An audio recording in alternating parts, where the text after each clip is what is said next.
Welcome everyone to the course General Relativity. We are now already the part where we discussed physics, namely the physics of the black hole. This will also keep us busy today, so I would like to first of all answer several questions that came up since last time, and also to give you some additional information about how to understand the geometry that is given by Schwarzschild, which is in particular the geometry of spherically symmetric bodies, including black holes. Last time I had a nice picture of a kind of black hole. I don't have it here now, but imagine we have somewhere the real manifold, the real space-time manifold, which is that black hole.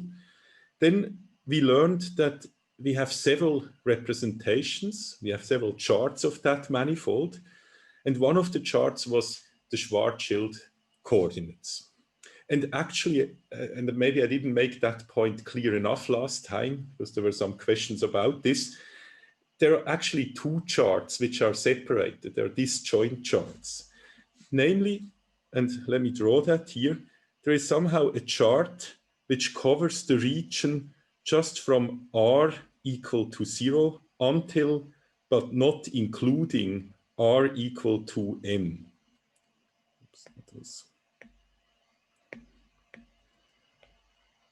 So we have here r equal to 2m. I will set g, the gravitational constant, to be equal to 1, as explained last time.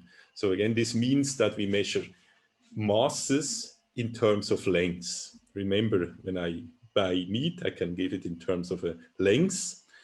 And by the way, because there was also some confusion about that, as I got from questions, the actual definition, the modern definition of a kilogram is indeed somehow related to fundamental constants of nature, but not g, not the gravitational constant, but the Planck constant.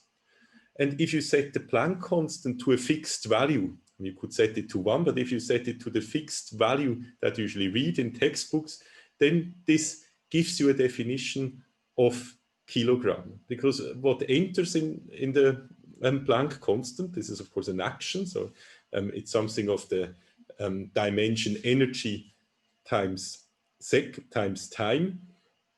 And so if you enter into, I mean, if you look what is energy and so on, then you see there are kilogram, meters, and seconds. Now, meters and seconds are anyway related by the speed of light, which is already by definition a fixed constant, because the meter is defined depending on the second.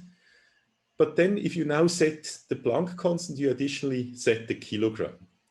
But equivalently, I mean, not really equivalently, but alternatively, we could set the kilogram or define the kilogram in terms of the gravitational constant. Of course, that would be harder to measure. So the advantage of using the Planck constant is that there are essentially tabletop experiments that we can do to determine the kilogram, which is, of course, practically relevant because we want to know what the kilogram is to a high precision. And so when we define something, a main criterion is to actually have a way to measure the corresponding quantity. Okay, anyway, that was just a small remark. So we set g equal to 1, and then we have this diagram, which essentially is one chart. So maybe I'll just point out that the picture or the codomain, the picture of the chart domain is this blue region. And this blue region extends, maybe I should indicate that as well, also, of course, to negative time. So the time axis, the t-axis, maybe I shouldn't call it time, but the t-axis goes from -infinity to infinity, but the r only goes from 0 to 2m. So we have a boundary here. And then there is a different diagram, and I drew it as 1, but it's much better and conceptually much cleaner to think of a different diagram, which essentially starts at r equal to 2m and then extends with r up to infinity. So this would be, it has also this boundary at 2m, but then we cover a different region. So again, I indicate in blue, or maybe let me use a different color so that we can later exploit the different colors. So this green shaded region is the part covered by this chart. Now, in the real manifold, there is this separation line somewhere. This is actually the black hole horizon or the event horizon. And the inner part is the blue shaded part. So the chart domain of the first chart is that thing. And the chart domain of the second chart I drew is this outer region. So that's just one thing I wanted to clarify from last time. Now these regions don't overlap, so there is it doesn't make sense to have a chart transition map from here to here, simply because they don't intersect. They are here covering different regions. In particular, if you have a trajectory, a world line of a particle here in the chart, so let's suppose we take someone who is falling into the black hole, then we saw, and we will discuss that a bit further, that the world line looks like this. So it diverges in the t coordinate to infinity. Now it's not clear how this point at infinity is connected to the chart here. This could again lie at infinity or even at the finite point or in minus infinity. But it's clear that if this trajectory, if the world line somehow continues, which we know it does, because we already looked at a different chart map which covers also this region around the horizon, we know that it somehow, we also have something here. And so it's unclear how it looks like in this diagram. It could look like this. And we will try to figure out how this whole thing continues. But the first point I want to make is that it's not clear. I mean, there is not even an intersection point. It just asymptotically approaches the horizon. It's not clear how this continues. So you cannot just essentially stick the two charts together and get one bigger chart. So that's really a rupture here. And this rupture is not something that continues here in this chart. Now we had seen a much nicer chart, and I will actually need quite some space, so let me do that on a separate page. This other chart is given by the Kruskal coordinates, and I will use that chart now for the further discussion. So the other one was just essentially a starting point. We have introduced this chart last week. It has a coordinate called t, and in this time it's actually much more accurate to call it a time coordinate. And in the other case, it's not so accurate, as I will tell you, or I already told you. And then we have a space-like coordinate, which we call capital X. Now, one way to understand this chart is to essentially transition from the other chart. So still we have this real manifold, and there is a chart map. So we usually have these arrows, the chart map going from the manifold all the way down to this chart. And rather than defining this arrow, which would be hard to define because we don't have a direct mathematical description of the black hole, we only have a description in terms of a chart. What we are actually doing is to specify a chart transition map. So we specify how we transition from this chart down to the new chart. And that's what we did last time. But again, in the context of what I just said, it's necessary to think of this as two different chart transition maps. So there's one here from the left chart, and there is one here from the right chart. So this one applies if r is smaller than 2m, and the other one applies if r is larger than 2m. And there are actually two different transition maps. And let me actually specify these maps again, because we will need the expressions today to analyze and to understand the chart. So what, and I just gave it to you, but you had an exercise which was connected to that. So first of all, in the case where, let me first do that, where r is larger than 2m, which is the outer region of the black hole, we have something with a prefactor in front of a sign h, which is then just essentially the t coordinate divided by 4n. And then the x is given similarly. I just rewrite it, but you have it already in the notes of last time, just with a cos h. And then for r strictly smaller than 2m and equal to 2m doesn't exist. because that's not part of the chart domain, we have almost the same expression, except that I need a minus sign in the square root, simply because the function f that I also defined last time is getting negative if r is strictly smaller than 2m. And then again, we have this interchange of sine and cosine h when we move from t to x, but this time it's the other way around. So the sine h is connected to the x coordinate. Now maybe one thing I should immediately point out, again, maybe make some space for that, is that in both cases, so if I look at either of these equations, I always get the same relation about what happens if I take the square of the x coordinate and subtract the square of the t coordinate. You can easily verify using the rules for these cos h and sin h functions that we get this expression here. And maybe, okay, just for completeness, let me briefly remind you of what r was. So r was just some function essentially of r, f was some function of r, which maybe I'll briefly plot schematically, because that will help us. So this function f of r is a function which certainly is 0 if r is equal to 2m. So here it crosses 0. And then it's exponentially increasing as I move to the right to larger values of r. And it's approaching the value minus e to the minus 1 if r is equal to 0. And it's roughly linear around 2m. So we have seen all that. So the curve may look like this. So that's a diagram of f of r. So this is all things you should already know, or at least I told you about these.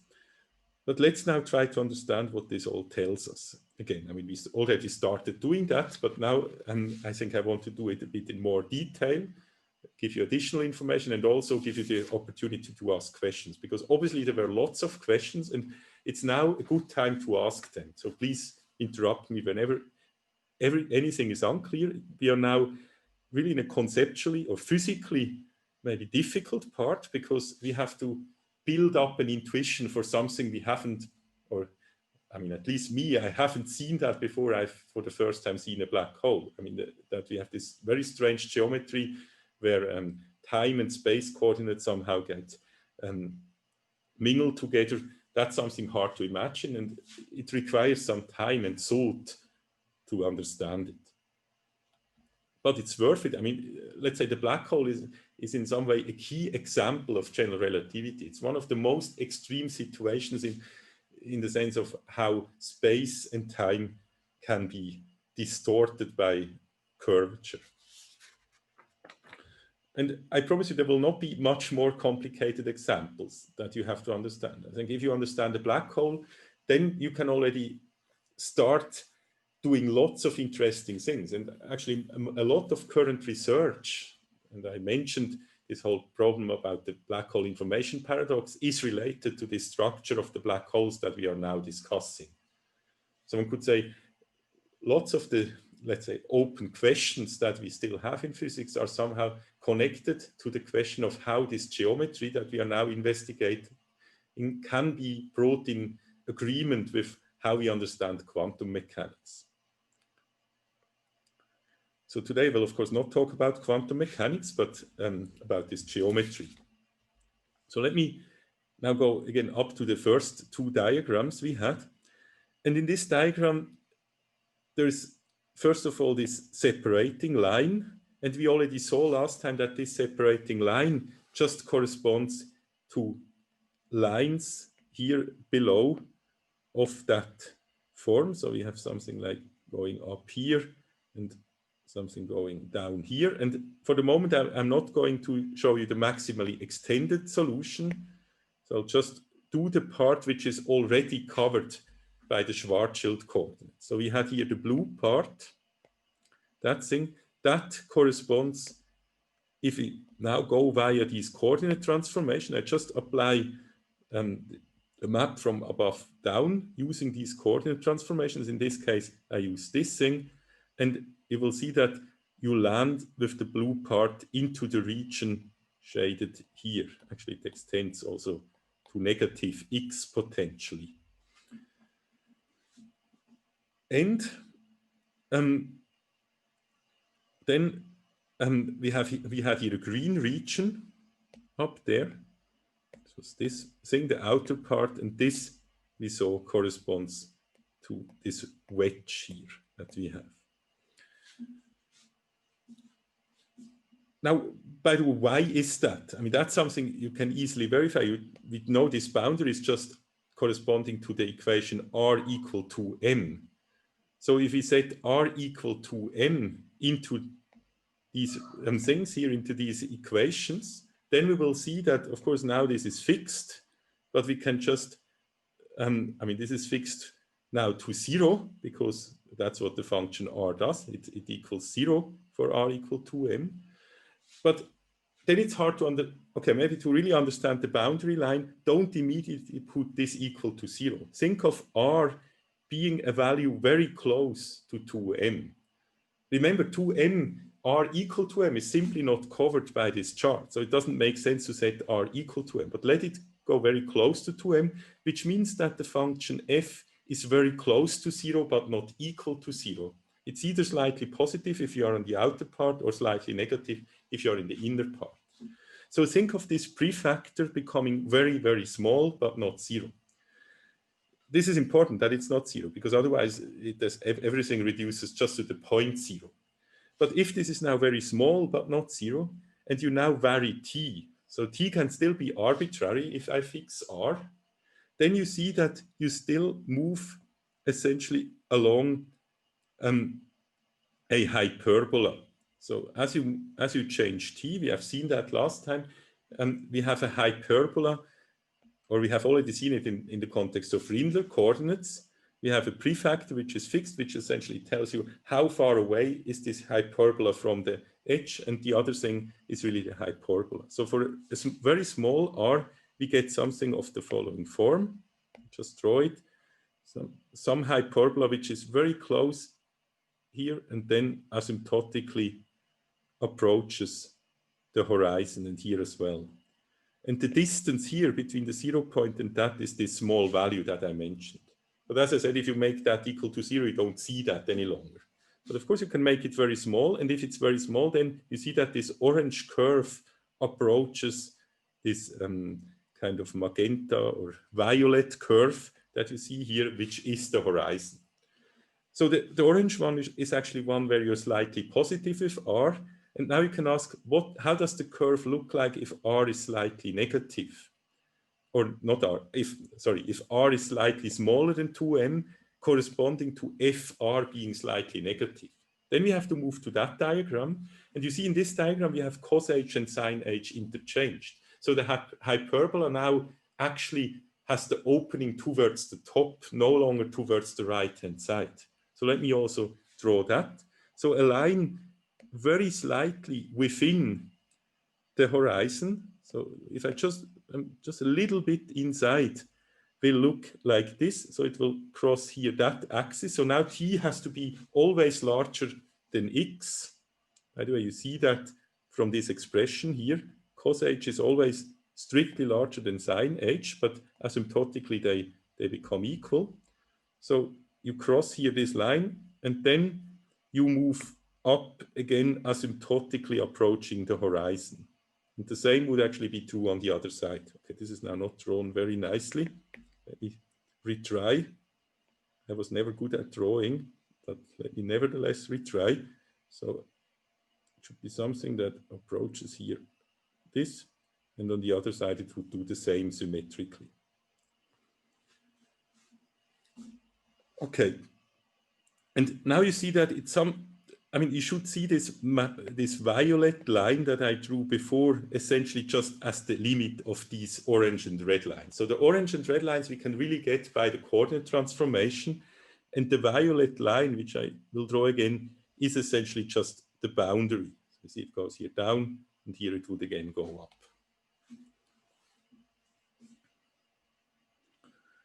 Okay, so you see, the boundary actually has a complicated structure. So first of all, it's not just one line, it has these different parts. And you could say, okay, there's a discontinuity here, but there's not a real discontinuity because, as I told you, it's just the limit of this red or the orange line.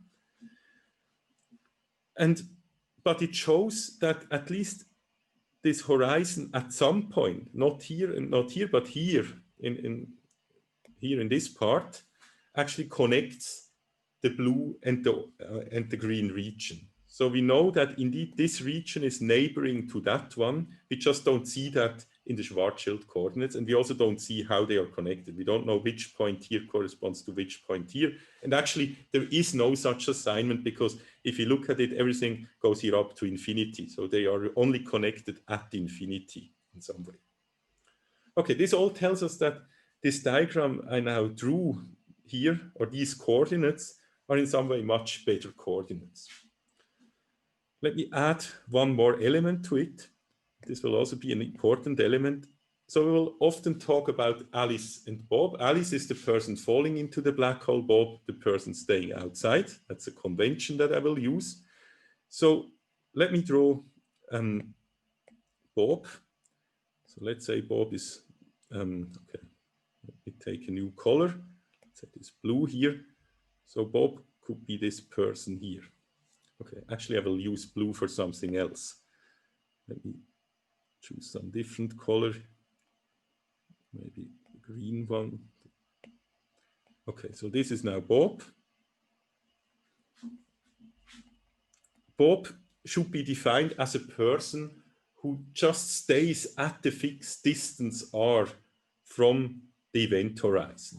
So he's just scared to fall into and just tries to, so he has to constantly accelerate away. We know that, of course, the geodesics are those. That's what Alice does. But Bob, in order not to follow that geodesic, has to constantly accelerate. So despite, I mean, you know that now, despite the fact that this line looks straight on this diagram, it's not a straight line. It's not geodesic. It's an accelerated curve. But now the question is, how does this curve look like in this diagram? So first of all, let's go back to Alice. I think Alice here was the orange line. So what happens to Alice? Alice just somehow falls into the black hole. So that's a trajectory that crosses the horizon. Whereas Bob stays outside at a fixed r. Now what does fixed r mean? For the same reason as before, fixed r means this prefactor is constant and we just have a hyperbola. So the trajectory or the world line of Bob is again a hyperbola that asymptotically approaches the horizon on this diagram, but actually it's always staying r distance from it. And you know now why? Because we have seen that you can think there's a lot of similarity close to the horizon to Rindler coordinates. And so as long as we are close to the horizon, so as long as this distance r here is small, you can approximately think of this whole thing being flat, but you're using, you have this typical Rindler observer who is constantly accelerated. And we know that this line is then a line that keeps constant distance from the horizon. In the Rindler coordinates, this horizon was just an artificial horizon that was created by the acceleration. It's the point where you would have to accelerate infinitely hard to stay at the same distance from Bob.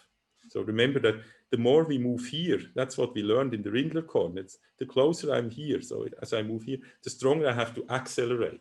That's true already in the Rindler coordinates. That has nothing to do with the black hole. That's, I mean, of course, in the black hole, these are now natural coordinates, but we can now use all that knowledge from the Rindler coordinates.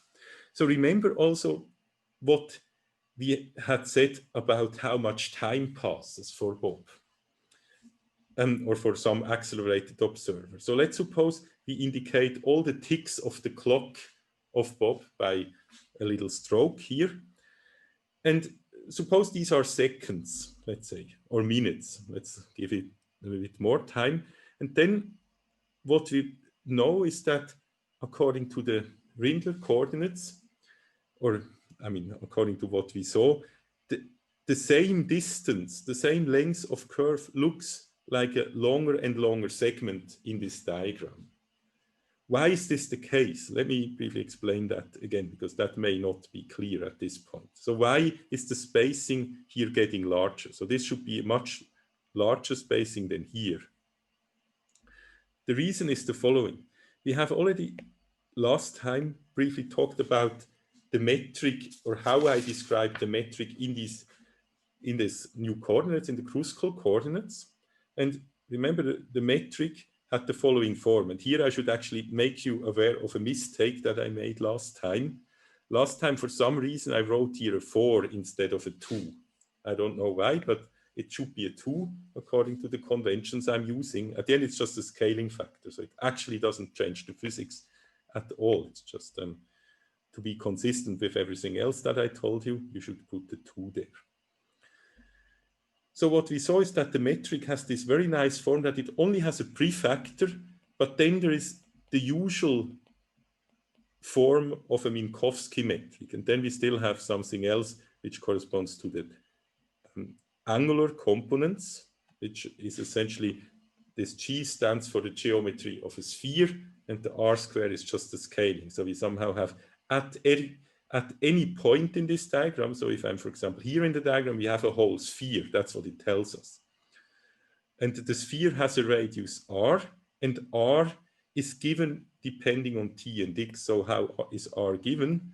So for r given by what we said before, by the star is essentially this thing here. So you see, this defines r, because if you know x and t, which you know if I give you a point in the diagram, that of course has an x and a t coordinate, then you just solve the right-hand side for r. So you have to invert the function f, which is not so easy because this function f, it's not obvious how to invert it, but in principle that's it's a monotonically increasing function, so you can invert it, certainly numerically, so you find the corresponding r here. So at any point in this diagram, there is actually a whole sphere, and that's clear. I mean, we ignore 2 dimensions, so we just drew 2, and so every point in the diagram still has 2 dimensions, and this is the sphere with radius r. Now, when I said that these tick spacing can be understood from the metric, then what I mean is the following. If you look at the metric, you see this term here is essentially responsible for the whole metric, of course, tells you how long is really the distance between 2 points on a curve, if you know the distance in terms of coordinates, dt and dx. Now, if I'm on the green world line, the trajectory or the world line of Bob, then this prefactor is irrelevant because it doesn't change. By definition, Bob just stays at the fixed distance from the black hole. So we can essentially set this as a constant and just ask ourselves what happens with this term.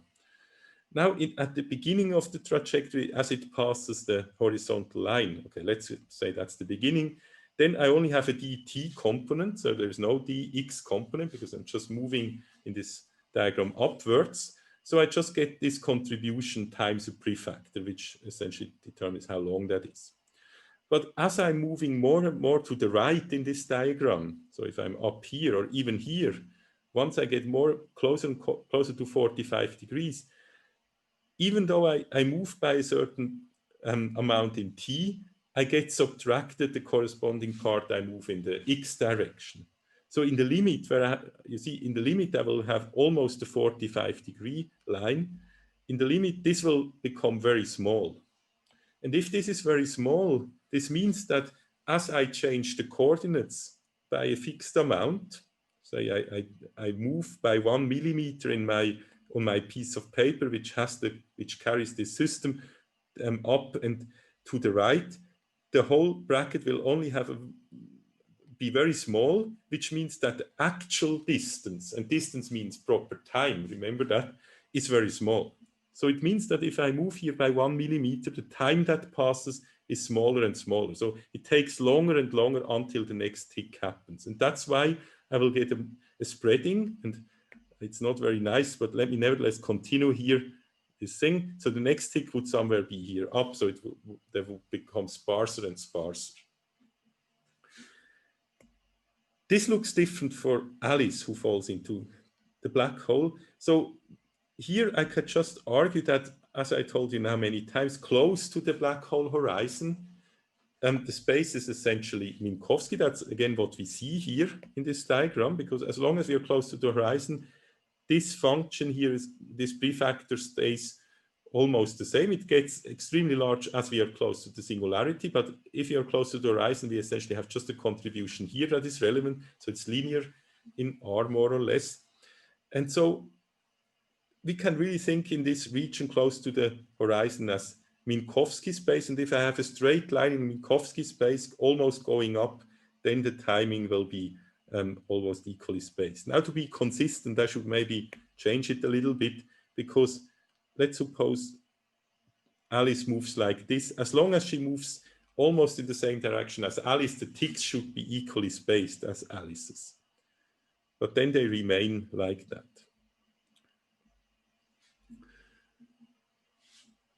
Now the diagram gets more and more messy, and maybe I prefer, because I want to draw further elements into this diagram, to just redraw anew it, so to have kind of a fresh start. So we have this t-axis.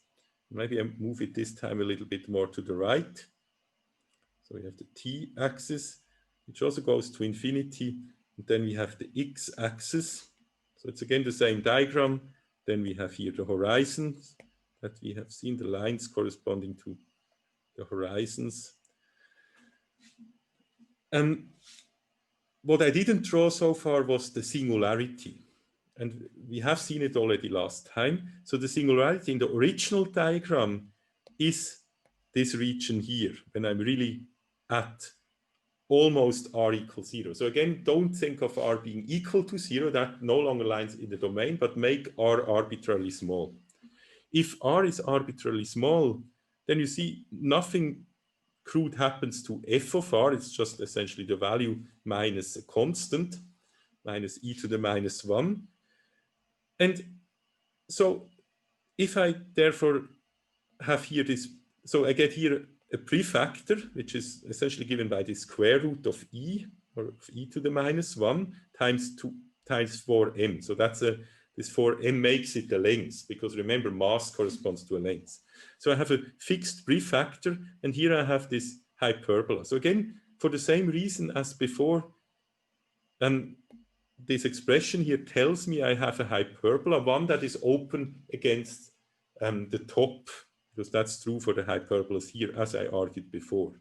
So essentially, what I told you now is, or the conclusion is, we have the singularity looking like this. I already mentioned that last time, but there were many questions, so that's why I wanted to say that again. And the point where it crosses the t-axis is essentially given by this prefactor here, because it crosses the t-axis whenever this thing is 0, which means that this little t is 0, so I have no contribution here. But if t is 0, then cos h is 1, so I just get this thing here. So it's 4m times square root of whatever value f is.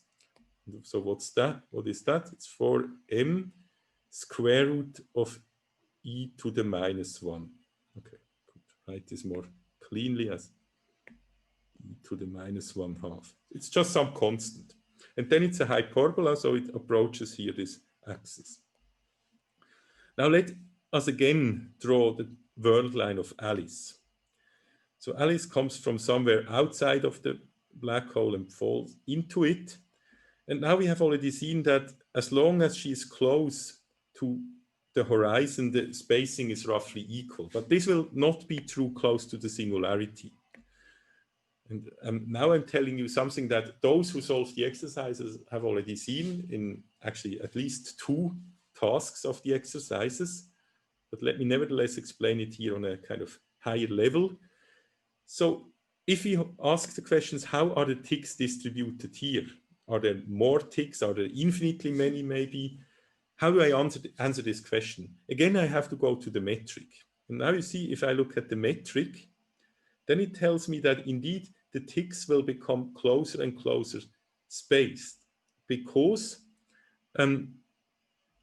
if I increase dt always by the same amount, which means in the picture, in this diagram, I go up always, let's say, by 1 millimeter, and I ask myself, how does the real time change, the time that Alice experiences? Then it's given by this prefactor, actually the square root of it, because the metric always measures the square of the length.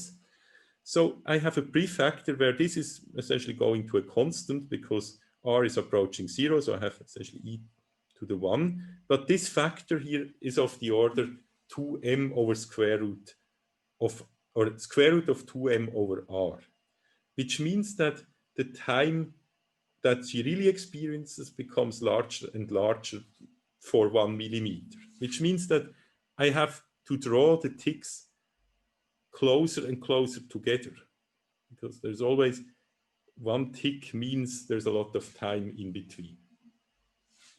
So now the question is, are there infinitely many ticks until she hits the singularity?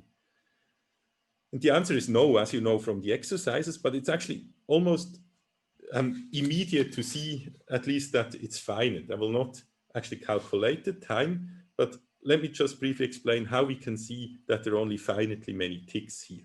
So this really answers the question, how long does Alice, or is Alice's perception, once she crosses the black hole horizon, how long does she still live in her perception? And I stress it, I should always refer to someone, and in this case I refer to her. That probably was the most relevant for her, because time is of course depending on the observer. And I will just make a statement about how this looks like for Bob.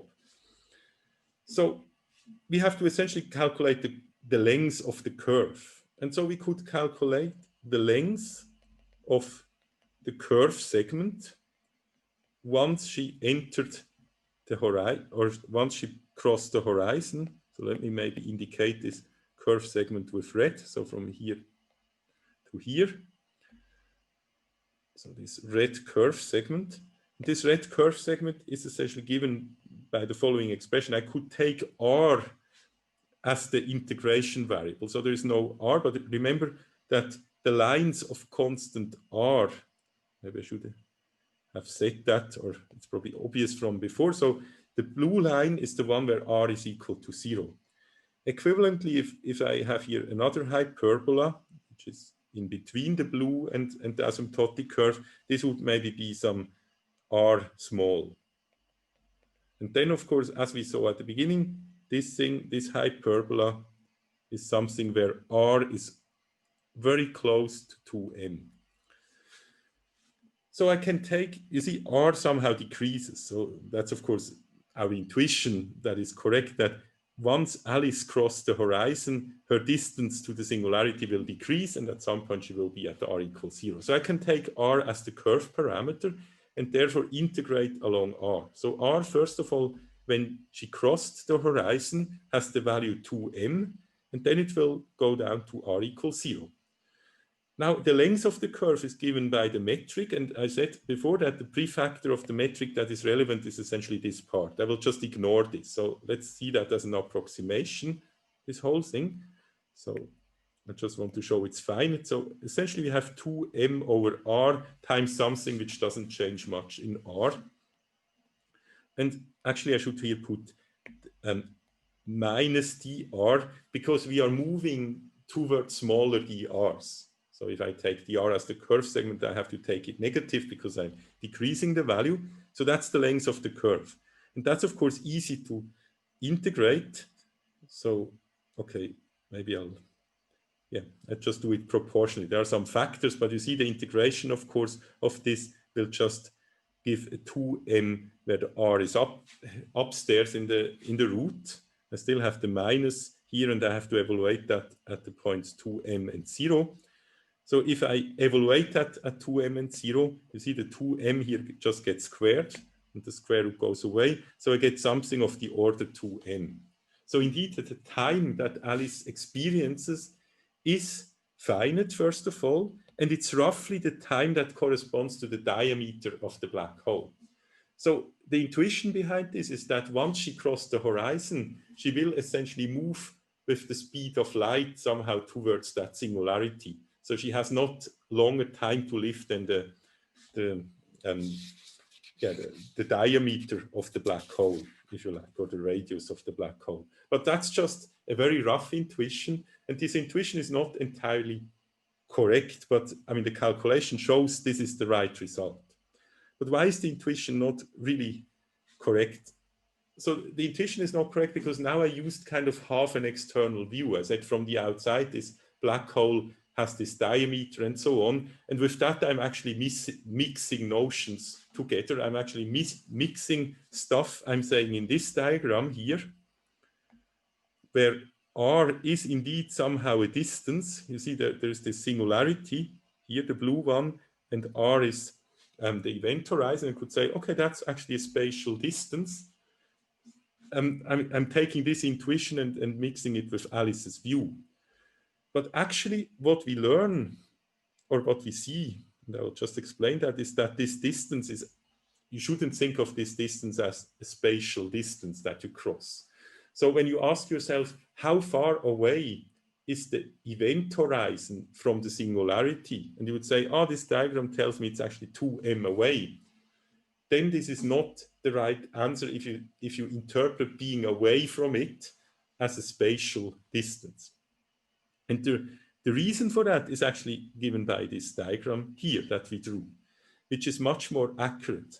So the advantage of this diagram, the way it is more accurate, is that in this diagram, the metric has this form, which guarantees that the causal future is always a light cone with 45 degrees angles up towards the top.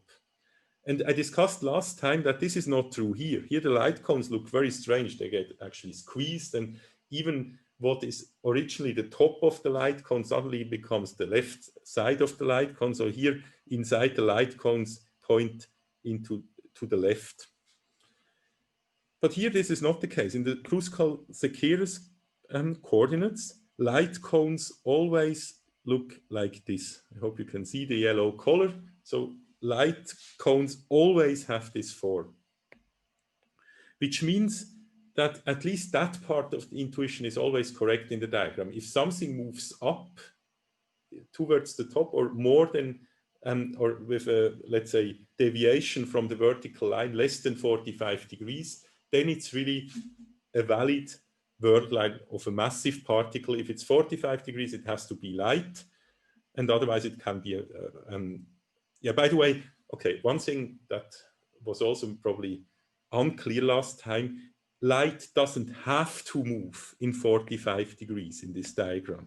So when I said a light cone looks like this, then it's correct that light can move along this cone in 45 degrees, but it's also valid for light to move, for example, like this. So how can this be? You would say, okay, light has to move at the speed of light. But remember, we only drew two coordinates. We only drew the time coordinate, essentially t, and one spatial coordinate. And of course, light could also move along another direction, which we didn't draw. And if it moves a bit in that direction, then this will give light a certain component in that direction. And if I look at, if I just look at the projection onto the x direction, it may look as if it moves with a speed smaller than the speed of light. But that's just because I look at the projection. So that's just a remark, because I think some people thought that light has to move in these 45-degree cones, not in this diagram. If I drew a four-dimensional diagram, if I was able to draw four-dimensionally, this would be true, but not in the two-dimensional diagram because it's a projection. Okay, so now in this diagram, we can really understand that the distance between the place or the location where you cross the event horizon and the event, I should say event because they're always space-time points, the event where you hit the singularity is actually really a time distance. And this is true in a very strong sense. You see, the singularity here is something that has a spatial extension. And you may have thought from the original diagram that the singularity is a place. Like if I tell you like if I ask myself, where is the chair in this room? Then the chair in this room has a certain place. It's maybe here, and its whirl line moves upwards. So, and any object, any massive object in Minkowski diagrams has a whirl line like this. So something with a whirl line like this is a place usually. It's the place where my chair stands. So one could so think wrongly that the singularity is a place. I mean, that would be natural if you think of, let's say, conventional Newtonian gravity. You would say somewhere is the center of everything, and this is a place. But this is simply not true in GR. The singularity is a time. You know, a time is always a curve that is less than 45 degrees. If I ask myself, what is the time when something happens, then the curve that shows what are all the times of simultaneity is always a curve that is kind of oriented like this. So that's one important message that we learn here from this diagram. The singularity is a time, not the place. That's why you cannot avoid it, or at least Alice cannot avoid it. It's just her future. It's not a place where she can go to or not. Okay, you see, these diagrams are really useful to get some conceptual insights into this. Sorry, I have a question. Yes, please. About the light cones. Yes. I thought the reason why they wouldn't necessarily go in 45 degrees in this diagram was because it wasn't with respect to big T, it was respect to small t. Mm-hmm. And yes. So not necessarily you're because talking of about projection. This diagram here, or No, the you're talking about this fact that I said that light would even in this diagram not necessarily go in 45 degrees directions. Is yes, that what? Okay. Exactly. I thought it would just be because light would just follow a time-like thing, and it could just follow any sort of degree because it's with respect to small t and not big T. Or yes, so let me maybe make a diagram to illustrate what I mean. I think I wasn't very clear in my explanation. So let's suppose we have just ordinary Minkowski space, and let's suppose we have a time coordinate, which I now call t. This could also be the small t, that doesn't matter. It should be just a Minkowski time, so it's really a time-like thing. And then let's suppose we have space x, but we have now another spatial direction. Let's call it y.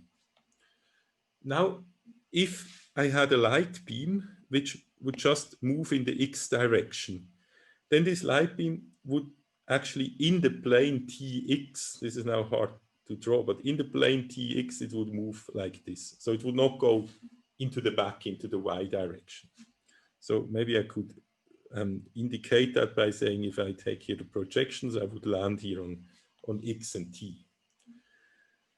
Now, I could also have another light beam, and let me use a different color, which somehow moves in the YT plane almost. So in the YT plane, now I have to kind of make it perspectival drawing. So it's now in, I hope you can see it. So the light beam would be that thick line. I mean, that's just a light beam moving in the TY direction. And both of them are on a cone. So if I drew a cone in these two dimensions, the cone would have, let's say, its tip. The tip of the cone would be here down, but then it would be like a circle, the cone. And this circle would, of course, be like this. Okay, that's the cone. Now, if we draw a diagram where we ignore y, then what we typically do is we just project everything onto the Tx plane, which means that the green, so if you now look at the projection, so that was the three-dimensional picture, and now I'm kind of projecting it. So let's call pi the projection. And in this projected picture, I just got rid of y. So I projected everything into the xt plane. And now the orange light ray still looks like this because it was already in that plane. Whereas the green one now just looks like a straight line up because it was projected back into that plane. And so if I now also draw the light cone is like this, then you see the red line, so the red world line, sorry, not the red, the green world line, this one here, is just one that is not 45 degrees. But nevertheless, in reality it is. It just looks like it's not because we have restricted the dimensions. Of course, the total picture would have even one dimension more because I would have 3 spatial dimensions. I'm not sure this answers the question, but this is at least, let's say, a more detailed explanation of what I tried to say before about the light cones.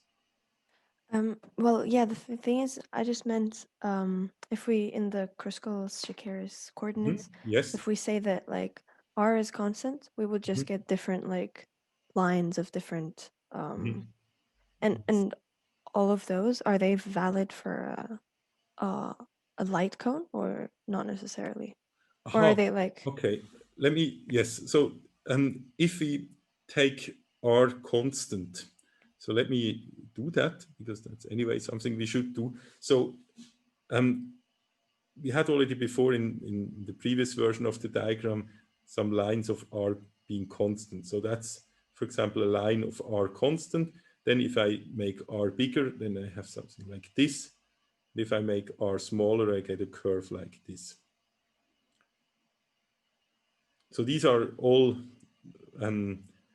let's say that's r equal to r1, r equal to r2, r equal to r0. So these are different fixed trajectories. Now, okay, your question now relates to these world lines, if I understand correctly. Or I'm sorry, I think I got a little confused. I think like that if you have t constant, you have different just lines, like straight lines, right? yes, the t constant, yes. Yes, now I think I see what, yes, so the Sorry. t constants, yes, so for example, this line would be t equals 0. Yes, and then we have another line, for example, this one is t equal 1, and then t equal 2, and so on. Now, is your question what this t now means for the, because... Or like how do they relate to the light cone? Like do they have anything to do with each other, or am I just confused? Yes, so yeah, not directly to the cone. So the t's, you should interpret the t's as follows. If you are an observer, let's say you are the one on this world line here, and let's suppose you're here. That's one event. That's one place where you can think, now I'm here, and you're asking yourself, what are all the places which show the same time? Then you will find that these are exactly all the places on this line here. So this has a priori nothing to do with the light cone. That's just to say that these are places of the same line. However, if you ask yourself, how is this actually even constructed? What does it mean to be places of the same, that have the same time? Then we would typically use a light cone construction. So let me maybe briefly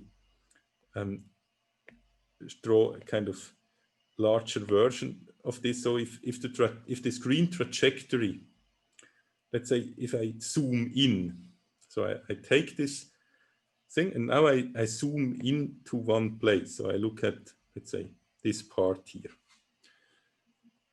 Now, if I zoom in one, so this red thing would now be enlarged here. Now, approximately, because I zoom in a lot, let's say, the whole thing would be almost flat here. So I can use everything that I know about Minkowski. So here I have the line and it would be almost straight. If I zoom in enough, then the curvature is not relevant. Now one can ask oneself, what does it mean for an observer if it passes this event? So that's still the same event as, let's say, here. So let's suppose I'm talking about that event. Let's suppose this is where we are now. We are asking ourselves, when we are constantly accelerated away from Earth, what are all the times that are simultaneous? Then what you do is indeed you kind of, first of all, you need a clock. You say, this is when the clock ticks next time. This was maybe when the clock ticked before. And now the light comes come into play to get an understanding of what's going on. You could say, suppose you emitted light 1 second before now, and the light went now in a 45-degree cone. So if you emit it just in the x direction in this diagram before, then it's like this. And let's suppose here at this event, you receive all the light. So you see what is the light you can observe. So this is everything you can observe that goes 45 degrees back. And now you can say points that are simultaneous to you in the middle of this interval. So you see this point is just in the middle between when you sent it out and when you received it again. You would say typically things that were reflected, these points where they were reflected must have been in the middle between the point where it was sent out and the point when it was received. So you would say this point here is at the same time as this one, and this is at the same time as this. So you get this line of simultaneity. So this shows, I'm not sure it really answers the question, but this shows something which is anyway relevant, namely that if we know the light cones, so if for some reason we know that the light cones are 45 degrees, which we do here because it's Minkowski space, and we know the metric has this Minkowski structure. That's what is set by this metric here. Then from the light cones alone, we can essentially construct things like simultaneity. And indeed, it's true that in this what is called causal structure. The causal structure is everything that is said about the light cone. So a causal structure is essentially, I give you a light cone everywhere in space-time. You can almost, up to rescalings, essentially reconstruct everything you want to know about the space-time, the whole metric. So in particular, you can construct this line. So now I made a kind of a detour. I said a few things I probably anyway should have said at some point. I'm still not sure it answered your question. I think more or less, yeah. So basically, like the lines of t equals constant are basically like the ticks of the clocks. Yes, I mean, they're the ticks with this extension. So now, yes, so this line here would be all, so if, let's say this is the tick you call t equals 0, then this entire line here is actually the line you would say are all the events that happen at time equals 0, maybe at different locations. That's just a different location at the same time. Now in the tick, when you have the next tick, let's maybe use a different color for the next tick, so this tick, then you again have points of simultaneity, which by the same construction would be a parallel line. Okay, this doesn't look very parallel. Let me try again. Like this. This will be all points of time equal t1 and so on. So you could also have here, and then you get a line like that. So you see, I can essentially construct these times, and these correspond to the clock ticking. So you could say if you are an observer, you want to not only know what does it mean that something happens at a certain time here, but also at another place. And so you could now say this defines what time is with respect to you at this place. So this could be another observer who travels here, and he would see now I passed this line. So the time with respect to the clock of this person is now t to the -1. Does this clarify or help? Or Yeah, thanks. So, yes. okay, last follow-up question. So Yeah. in the Kruskal-Shakir's Yes. coordinate system, all these lines would be, so would the Alice, would she really have equally spaced ticks before coming in as well? Like, wouldn't she then follow these straight lines that you made with t equal 1, 2, 3? Yes. Okay, that's an excellent question. So the question is yes, so what, okay, that's really a good question, and it connects to something I anyway wanted to explain, which is what is now the timing of this infalling Alice? What can she say about time?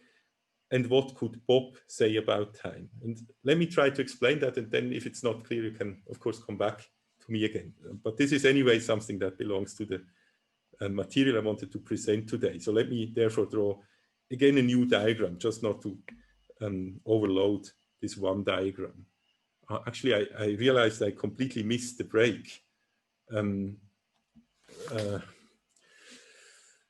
let me just suggest, if no one complains, that I just continue and take questions in at the end. And I will now just continue until 5:30, which would then give the usual length of the lecture. But you see, black holes are so exciting that I forget to make breaks. I hope it's the same for you. So let me again draw the diagram, because there are just too many elements in the diagram. So what we just said, and what I said as an answer to the previous question, is that if we look at the region outside of the event horizon, which is everything on the lower half of this space, then we can draw lines of that correspond to the t coordinate, t = 1, t = 2, and so on. And actually, if you ask yourself how many there are more and more, and the one where t, so here t goes to infinity. So the lines become closer and closer to lines of 45 degrees. And for t = infinity, it's a 45-degree line. How do I know that? So maybe I should again tell you how I arrive at this conclusion. I just look at, again, this coordinate transformation, and the t is just the t from the Schwarzschild radius. That's how it's defined. So the t is essentially that time coordinate here. Now I can just use this basis, or this coordinate transformation, and say in this time t is fixed. So last time we looked at the r, and we fixed the r, but now t is fixed. So let's fix a t. For example, t = 0. If t = 0, this fixes the ratio between x and t. So in particular, of course, if t = 0, the ratio between t and x is just 0. Now, if I still vary r, so if I fix t, but look, I ask my questions, what are all the places with some value of r, but that fixed value of t? Then I just get all the values with the same ratio between t and x, and these are just straight lines. As I said, for t = 0, it's just this line, you see, there's no component for t. And we never get a line steeper than 45 degrees, because sine h is always smaller than cos h. So if t is very large, sine h will be almost equal to cos h, which means that x will be just a little bit larger than t. It's always, but the ratio will stay the same. So we get a line that is almost 45 degrees. And so this is how I drew these lines. So now what do they mean physically? Okay, these were really very good questions before, because I already gave, let's say, part of the reason there. So roughly speaking, you could say this is the natural times that Bob would assign to space-time. So remember, for Bob, it's very natural to consider these Schwarzschild coordinates. He just stays outside and moves here at a constant distance from the black hole. And for Bob, if you ask yourself what is really happening to a clock by Bob, then in this diagram, so let me maybe draw this here, in this diagram here, Bob's ticks will be equally spaced. So Bob has ticks like this. Why is this the case? Okay, I didn't write down the metric again, but remember from the Schwarzschild, the Schwarzschild metric in Schwarzschild coordinates has essentially just certain prefactors which depend on r, but not on t. So the spacing in a if I have a line which is straight up between, so if I move here in the diagram for a fixed amount of small t, it's always the same real amount of time according to the metric. So just put a t-directed vector into the metric, and it always has the same length. So in this diagram, it looks like this. So that's just Bob's thing. In this diagram, if you ask Bob, what are times of simultaneity, then as long as he's far away from the black hole, this kind of looks kind of flat. I mean, he would maybe assign times like this. But here, this becomes harder to understand. So now we move into the other diagram. So the gray lines are the times where Bob says these are things happening at the same time. They're equal t, essentially. And now we draw these equal t lines in this diagram.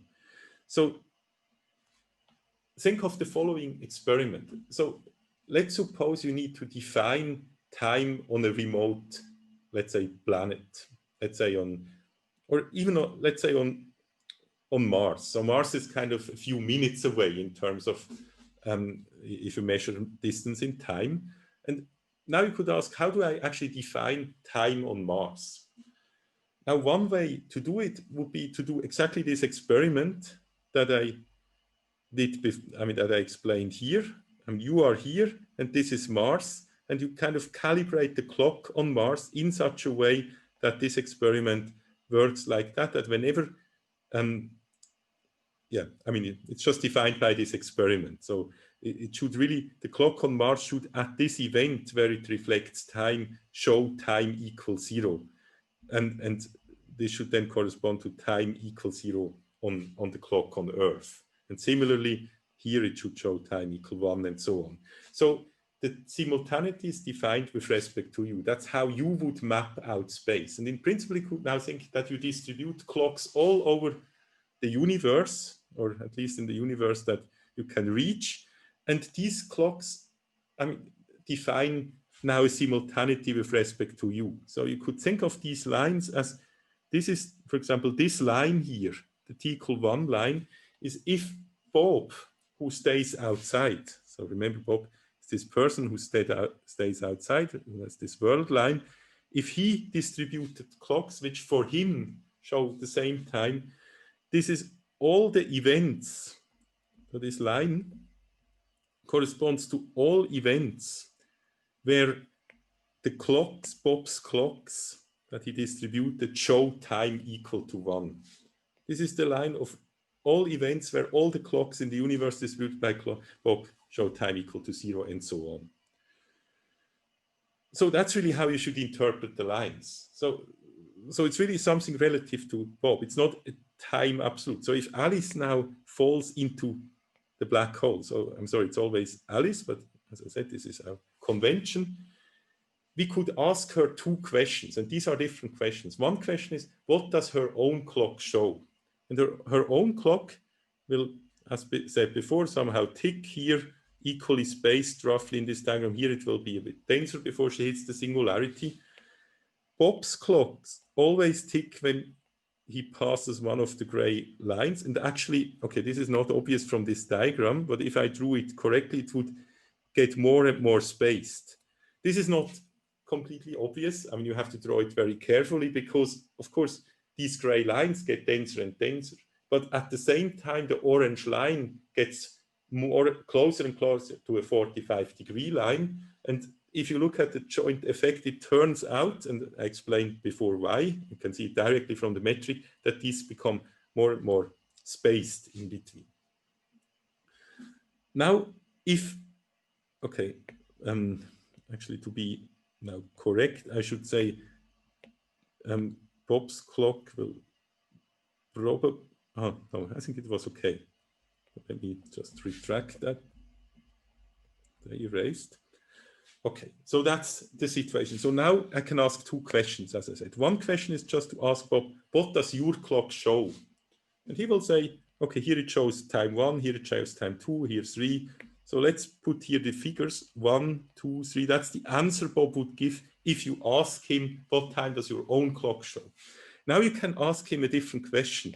And this question will lead to a very strange and striking answer. You can ask him, now you see all these clocks that Alice distributed. As you are approaching the black hole, you will always pass clocks and just read off the time of that clock. That's the time that Alice, so to speak, thinks it is at this event.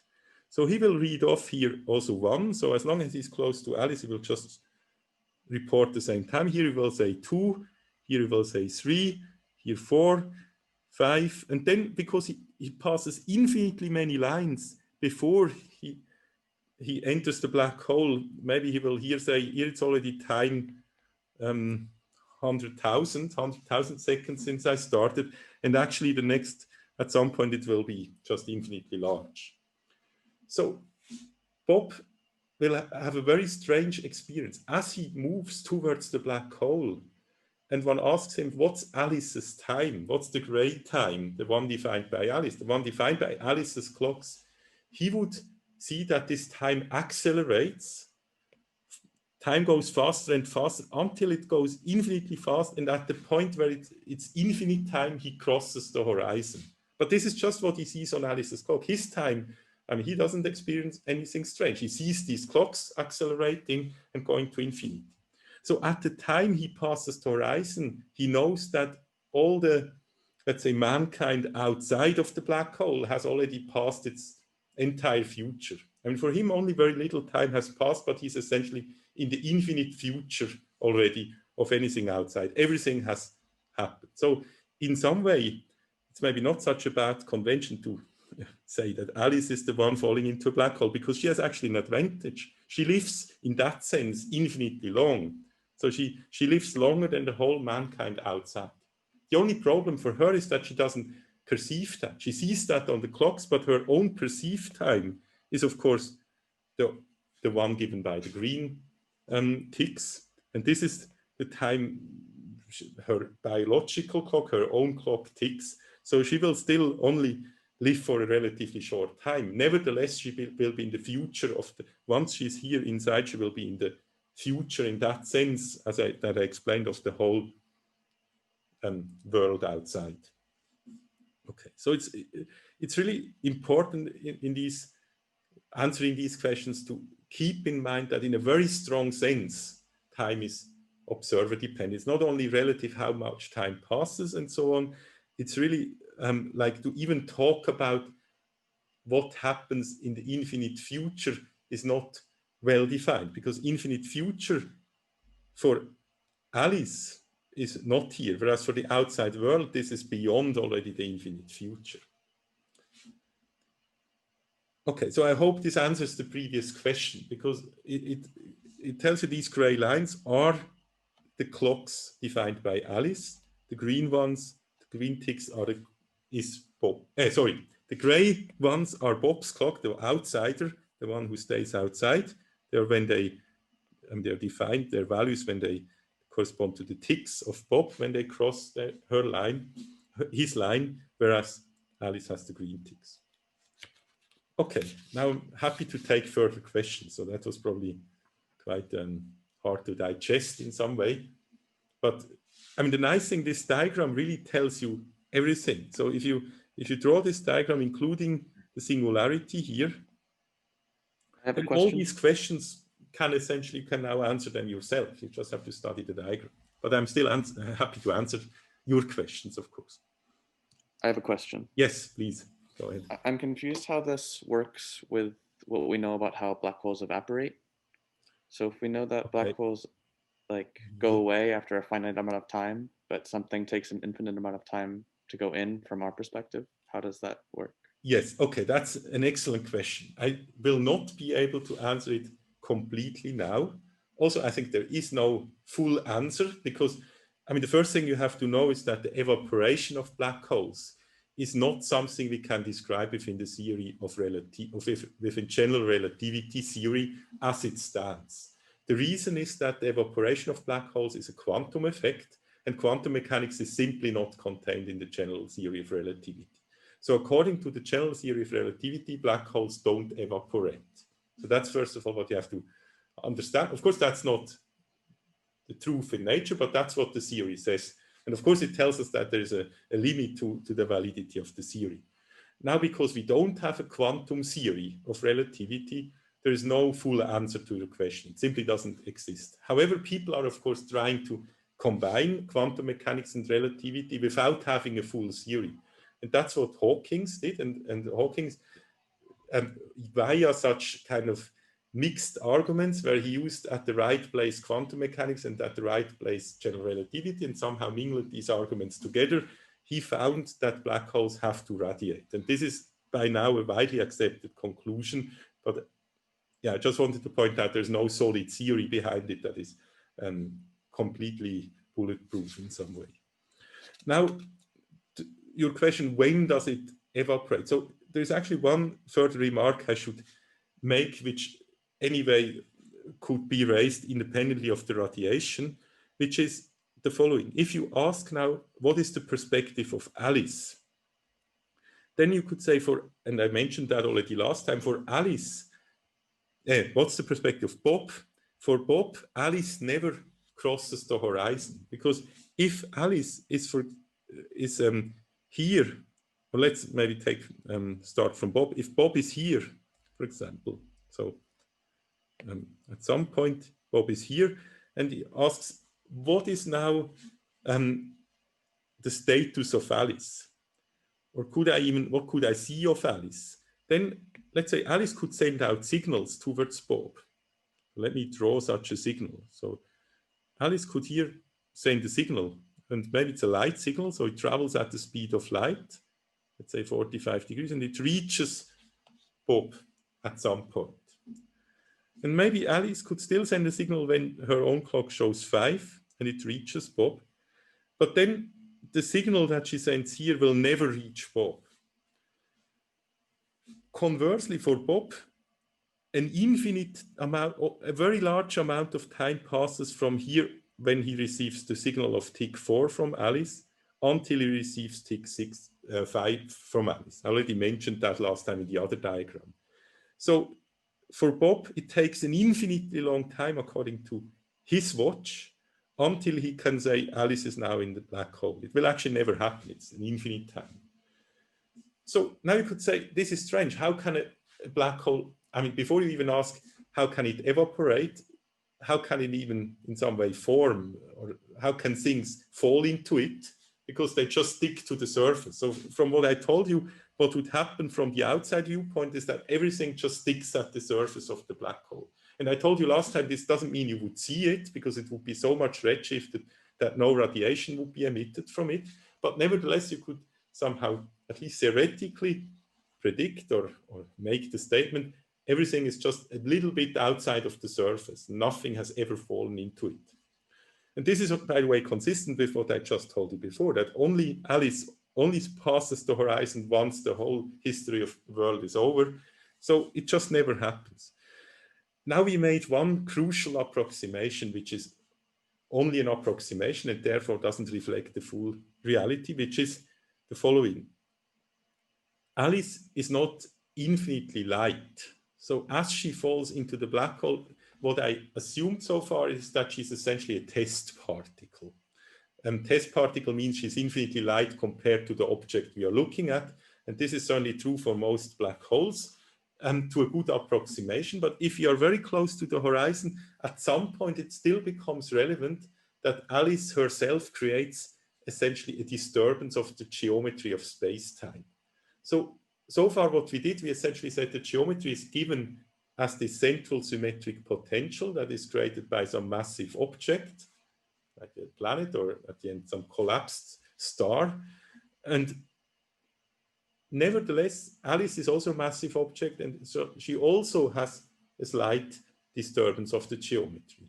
And if you take this into account, you will see that at some point when this geometry gets disturbed very close to the boundary of the black hole, or very close to the radius, then this will, I mean, maybe pictorially speaking, this is now not maybe very accurate, but you could look at simulations. Let's suppose this is in our spatial picture of the event horizon, and now Alice approaches it.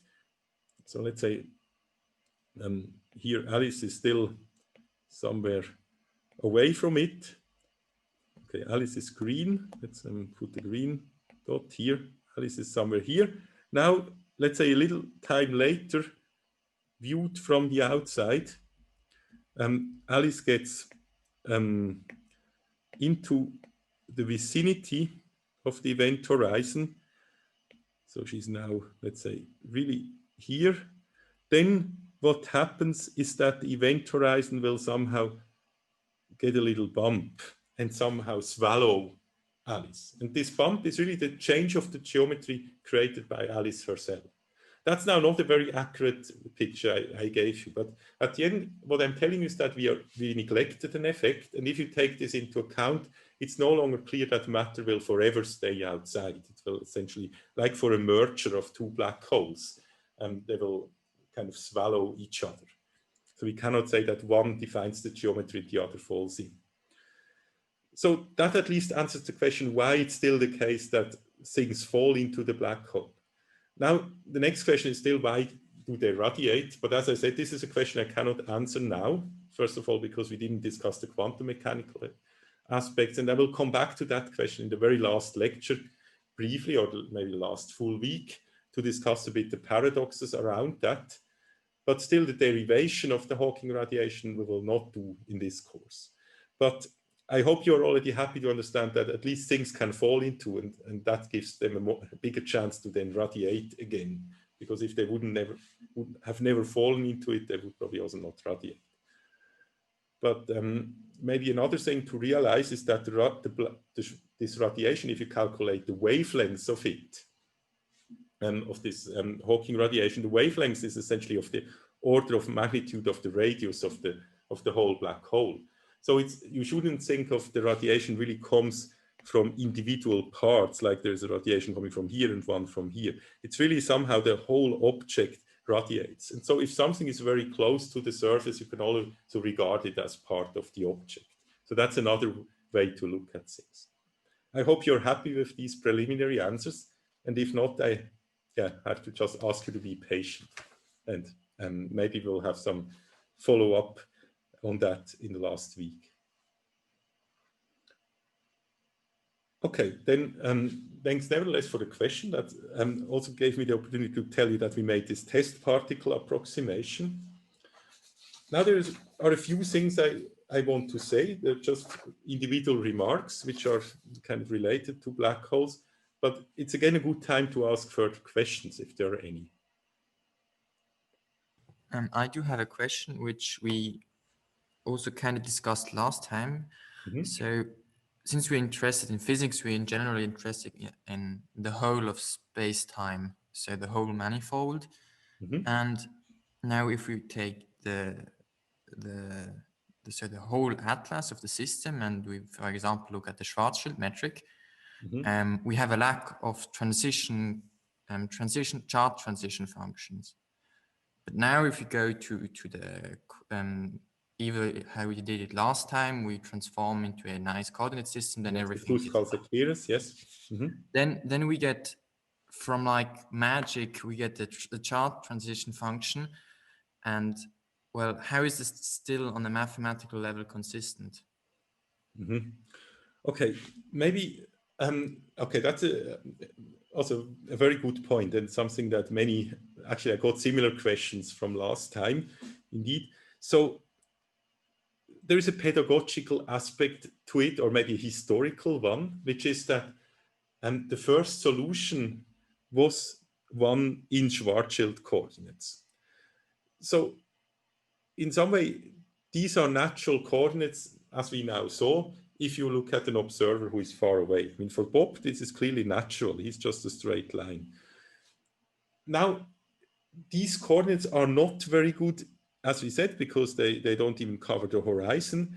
And so pedagogically, one still starts with them and says, let's now move to better coordinates. And these are the Kruskal-Szekeres coordinates. And indeed, historically, I think this was also the order in which things happen. However, if one now wants to do it in a clean mathematical way, it would be probably much better to say, forget about this. This was just the way we discovered things. Because we realized, obviously, already here, the Kruskal coordinates are better because they include a larger region. They include this horizon, which wasn't covered. They even include other regions that I told you last time, this white hole and so on, and the parallel exterior region. So we could say, once we know that, let's just from the start use such coordinates to solve the Einstein equation. So remember, the way we can arrive at that, and we will do that later in the course. Now we haven't actually solved the equations, as I told you. I just postulated them. But you could now say, let's just take this, what intuition we got, and say from the beginning, we somehow work in coordinates like this and try to solve the Einstein equations. And then we will just get immediately this larger solution and don't need to worry about the restrictions that this other choice had, that for historical reasons, and now maybe for pedagogical reasons, we introduced before. So in some way, you don't need to ever look at this metric. There's no logical need. You can directly solve the equations in that. You can even verify them. I mean, what you can do is to say, now, let's suppose I gave you this metric, just check that this metric satisfies the Einstein field equations, independently of how I got it. They're a valid solution. And that's all we know in some way. So when I told you last time that when we really extend the metric, I mean, when we look at for the last, or the metric, the solution, when we really look at for the maximum extended solution, which means whenever it looks like the solution has a boundary, we just go along, for example, a geodesic further and go up to the point where we hit the singularity.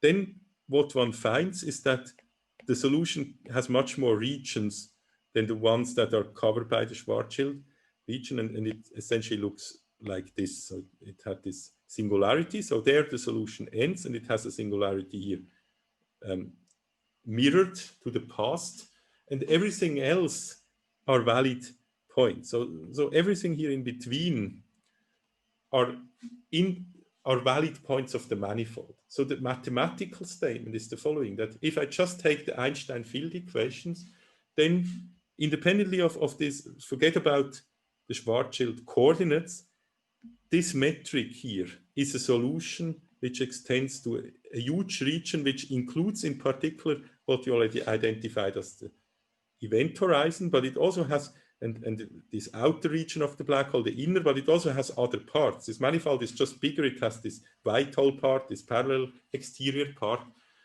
and it's a valid solution. So now whether a valid solution corresponds to something physically existing is a completely different question, which is unanswered. So I simply cannot further comment on that question because we don't know. And I should say, historically, we also didn't know whether this exists until we actually saw in real black holes, or at least saw their implications first, or observed them. So there's a typical step from the mathematical existence of a solution to the claim that it physically exists out there, that there is an object as actually corresponding to that solution, is a step that requires experimental physics necessarily, because I mean, there are many mathematically consistent things we can say. So all I can say at this point is that this is the largest solution consistent with the Einstein field equations if we require that it's spherically symmetric. I hope this answers the question, roughly. Yes, thank you. Okay, yes, thanks for the question. Now it's already 1:30, and I said I will stop here. Maybe I'll just make one final small remark, which is more knowledge rather than really a derivation. So, as I just said, we looked at the most general spherically symmetric solution. And spherically symmetry means in particular that the object we are studying has no angular momentum. So I could make a little table and here say, okay, what we did is we looked at objects that have angular momentum 0. And J should just here stand informally for angular momentum. We could also think about an object which is maybe a very massive object, like the one that would collapse to a black hole, but that rotates. And it turns out that obviously a rotating mass constellation is not spherically symmetric. It's only symmetric when I rotate around the axis that is given, but otherwise not. And this is a different solution. So what we studied so far is just this point. So we got the Schwarzschild solution. And so later people started to look at rotating objects, and they found another solution, which of course includes the Schwarzschild as a special case, if you want. And this is called the Kerr solution. There is also another assumption that is made, namely that the black hole has no charge. And I mean, how does charge enter? So at the end, you know, when we have a black hole, we are actually I mean, so far we didn't explicitly model the mass, but at the end, when we really take everything into account, we have on the one hand the Einstein field equations, which tell us how does the mass influence geometry. But if this mass is itself mass that is, for example, consisting of charged particles, then there is also some physics going on within this mass. So we would have to also solve essentially Maxwell's equations in curved space-time. So the mass itself has a dynamics governed also by the Maxwell equation. This we could completely neglect as long as the charge is zero. However, you can take this into account. So you can say, let's suppose we have a constellation where we have positive or non-zero charge, and then we have an interplay between the Maxwell equations and the Einstein field equations, and this leads to another solution, which of course, again, in the special case where the charge is very small, should reduce to the Schwarzschild solution. And of course, you can also do both, and this has also been done, and this is the Kerr-Newman solution. So Reissner-Nordström is for non-zero charge, but zero angular momentum, and Kerr-Newman is the most general one. Now, these solutions have certain additional qualitative aspects that we didn't see here. So we discussed now a lot the Schwarzschild solution. It would be nice to also study the Kerr. However, I will now not focus on that in that course. We will, I think, put the focus on other things that we haven't discussed at all, like gravitational waves and so on. But let me just tell you one additional feature that it has. So in the Kerr solution, we have an additional region outside of the event horizon, which is called the Ergosphere. And this is a region where the rotation of the the rotation is essentially so fast. So you can imagine if this was, let's say, the axis of rotation and things would move around it. So the black hole rotates, or the star initially rotated, and then the black hole has this angular momentum. If this rotates sufficiently fast, and this will be the case very close to the horizon, nothing can essentially move counter to the rotation. So in other words, the rotation drags along space-time with a velocity, if you like, faster than the speed of light, so that light that moves within the space-time, even if it moves the other direction, will not, so the net direction will still be along that rotation of the black hole. And that's called the ergosphere. So that's something we didn't see now in the Schwarzschild solution, and that's also an interesting thing to study. But I leave that for a more advanced course. In general, now you could ask, could there be other things? And this is actually, interestingly, not the case, at least not in standard classical general relativity theory. If you bring in other or extensions of the theory, this may be different, but in the standard theory, there's a theorem called the no-hair theorem. And hair stands here for kind of some maybe wiggly structure. You could think, if you again think of this picture here of the black hole, that it has maybe some, yeah, I mean, this would be a hair in some way, this little bump. There's a theorem, or it's not one theorem, it's essentially a collection of more and more refined results that tell you that if there is such a disturbance, it will, in extremely short time, essentially the time it requires to cross light, for light to cross the black hole, it will essentially be the most flat, or not flat, that's the, but the most perfect spherical thing again. So it has no structure. If you look at the black hole from the outside, the only information you can get from it, the only structure it has, is that it has maybe an angular momentum, or it does have that, it could be zero, but typically it's of course not zero, that would be a coincidence, and it has a charge. And there's no other thing that can potentially be used to distinguish two black holes. So in other words, in classical, non-quantum, in the normal, today's modern theory of relativity, but without quantum gravity and so on, a black hole is in a way an extremely simple object that is just characterized by these things. Okay, I think that's what I wanted to tell you today.